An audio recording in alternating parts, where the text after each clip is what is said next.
Brandon Childs, and today I'm going over an exercise called the Nordic Hamstring Curl.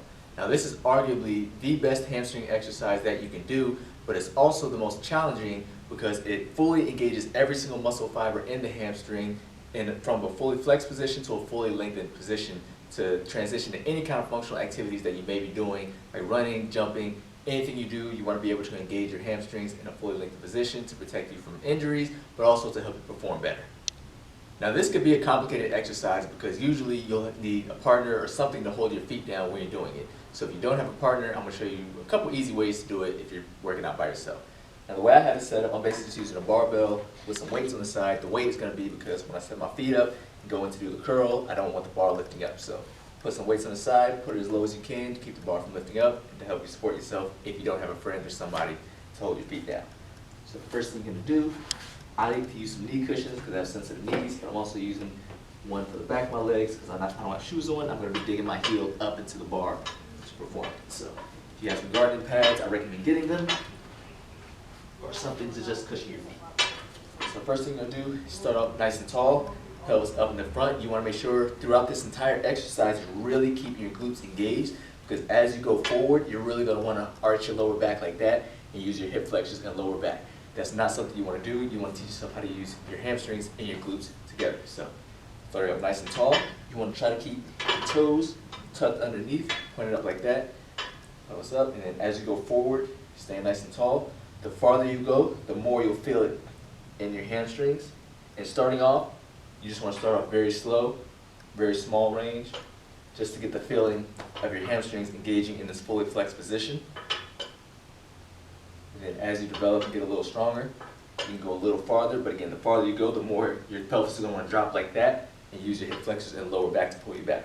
Keep your hips pointing forward as you go forward, and only go as far forward as you can go back, keeping your pelvis up in the front. You may have seen some people do it where they go down, down, down, they just fall and push themselves up. That's not what you want to do in this exercise because yes, you're getting the hamstring engagement, but then you're teaching yourself to just let it go. You're not teaching yourself to contract your hamstrings and pull yourself forward. Like when you're sprinting, you're pawing back behind you, you're using your hamstrings to flex and pull the ground behind you to propel yourself forward. So you want to teach yourself how to engage, engage, engage, and engage more to pull back behind you to pull your hips forward, to bring you forward. So go forward and back. And as you can see, I'm not going very far.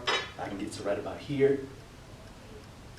And then keep my pelvis up, squeezing my glutes, pushing my hips forward to pull myself back.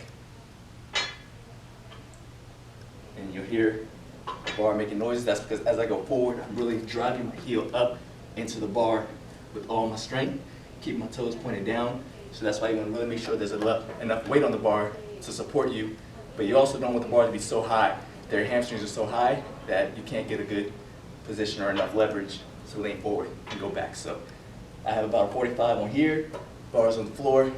So that's the simplest way to do it if you don't have a partner. And again, you don't want to fall forward. Just want to go as far as you can and come straight back. The other option, which is the simpler option if you have access to it, if you have a lat pull down machine with the thing here that helps you keep your knees down, you can set that at the lowest level and pick a height to where when you're on your knees, this is going to block your heels down, and you can see it's at a nice 90-degree angle at my legs. So a lot simpler setup if you don't have a partner or someone to hold your feet down, if you don't have access to a lot of weights, or if you don't want to play around with a lot of weights. You can use the lat pull down machine, set the cushion down as low as you can, put it to where, like I said, the legs are a good 90 degrees. Same thing, pelvis up in the front, and now you go as far forward as you can, just like before, keeping the hips up in front. You're not dipping down the pelvis, your glutes are engaged, and then you pull back, coming straight back, just like that. And then again, if you go too far or feel like it's too much, you can just go down, catch yourself, reset, come right back up. But again, your goal is not to go all the way to the floor, it's only to go as far as you can while engaging your hamstrings to pull yourself back, just like that. And again, I'm digging my heels up into this pad in order to keep the hamstring engagement and glute engagement, to keep my pelvis up in front and not tilt back and use my lower back. Thank you guys for watching. Be sure to like and subscribe. And if you have any questions or requests, make sure you leave them in the comments so that I can continue to make content that will bring out your ultra instinct.